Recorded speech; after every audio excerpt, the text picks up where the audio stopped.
नमस्कार दोस्तों, स्वागत है आपका अपने चैनल अल्टीमेट नॉलेज पर। दोस्तों, आज की ये वीडियो आप लोगों के लिए देखना बहुत ज़्यादा जरूरी है, क्योंकि आप लोग आज के इस वीडियो से इस चीज़ को अच्छे से समझ जाएंगे कि जो लोग भारत के अंदर हिंदू मुस्लिम भाई भाई का नारा लगाते हैं, या फिर जो लोग इस चीज़ को कहते हैं कि आखिरकार इस देश के अंदर मुस्लिम लोगों से कुछ खास लोगों को क्या ज़्यादा दिक्कत है, तो आपको आज ये वीडियो देख करके ये चीज़ अच्छे से समझ आ जाएगी कि आखिरकार इस्लामिक शासन किस प्रकार से दुनिया के लिए एक नासूर है, या यूं कहें कि आजकल दुनिया के अंदर इस बात को क्यों कहा जा रहा है कि इस्लाम इस दुनिया के लिए एक ऐसी बीमारी है जिसका इलाज जल्द से जल्द होना चाहिए। अगर इस बीमारी का इलाज जल्द से जल्द नहीं होता तो एक्चुअली में ये बीमारी इतनी बड़ी हो जाएगी कि इसका इलाज करना बिल्कुल भी असंभव हो जाएगा। दोस्तों, अगर आज के संदर्भ में भारत के साथ साथ दुनिया भर को देखा जाए तो आप लोग इस चीज को बहुत अच्छे से समझ जाएंगे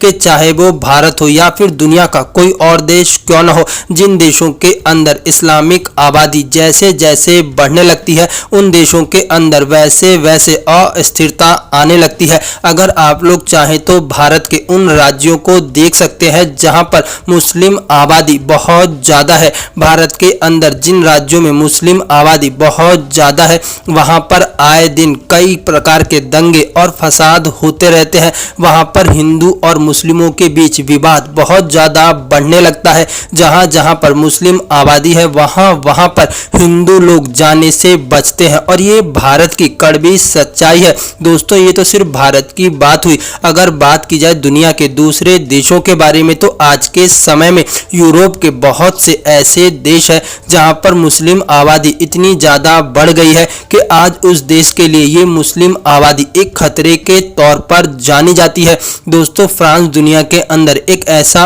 उदाहरण है जिसने अपने देश के अंदर कई लाख मुस्लिम शरणार्थियों को शरण दी, लेकिन जब वहां पर मुस्लिम आबादी बहुत ज़्यादा बढ़ गई तो उन्हीं मुस्लिम शरणार्थियों ने पूरे फ्रांस को फूंक करके रख दिया, और वही मुस्लिम शरणार्थी फ्रांस के अंदर इस्लामिक लॉ की वकालत करने लगे। दोस्तों, आज के समय में ब्रिटेन भी इसका जीता जागता उदाहरण है कि किस प्रकार से जैसे जैसे ब्रिटेन में मुस्लिम आबादी बढ़ रही है वैसे वैसे ब्रिटेन को आए दिन कई तरह के दंगे और फसादों का सामना करना पड़ रहा है। दोस्तों, अभी जर्मनी ने भी अपने देश के अंदर इस्लामिक गतिविधियों को पूरी तरह से रोकने और अपने देश को बचाने के लिए कई मस्जिदों को पूरी तरह से बंद कर दिया, और साथ ही साथ अपने देश के अंदर कई तरह की इस्लामिक गतिविधियों को पूरी तरह से प्रतिबंधित करके रख दिया। दोस्तों, आप सब लोगों को थोड़ा सा याद दिलाना चाहूँगा कि हमारा पड़ोसी देश पाकिस्तान और बांग्लादेश,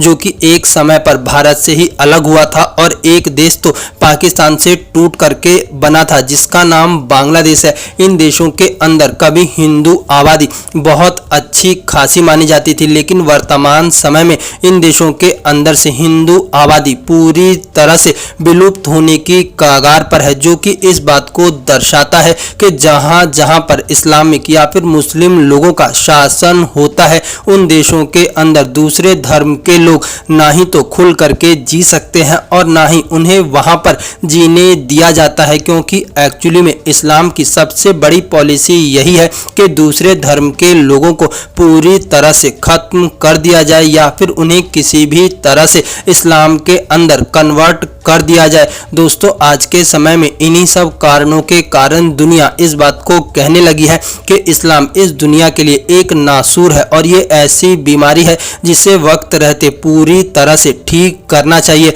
नहीं तो ये बीमारी एक समय पर इतनी बड़ी नासूर बन जाएगी कि फिर इसका इलाज नहीं किया जा सकता। दोस्तों, इतिहास इस बात का गवाह रहा है कि जहां जहां पर इस्लामिक शासन गया है वहां वहां पर पूरी तरह से तबाही के निशान स्पष्ट तौर पर देखने को मिलते हैं, और इस्लामिक सभ्यता ने दूसरी सभ्यताओं को पूरी तरह से खत्म कर दिया। दोस्तों, आज के समय में अगर इस्लामिक शासन के बारे में लोगों को ज़्यादा से ज़्यादा नहीं बताया गया और साथ ही साथ लोगों को इस चीज़ के बारे में जागरूक नहीं किया गया कि किस प्रकार से इस्लामिक शासन ने दुनिया को पूरी तरह से तहस नहस और बर्बाद कर दिया है, और वर्तमान समय में भी इस्लामिक शासन यही कर रहा है, तो शायद हम लोग अपने आने वाले बच्चों को एक सुरक्षित भविष्य और देश नहीं दे पाएंगे। दोस्तों, आप लोगों का इस विषय के बारे में क्या सोचना है, प्लीज़ अपनी राय कमेंट बॉक्स में ज़रूर बताएं।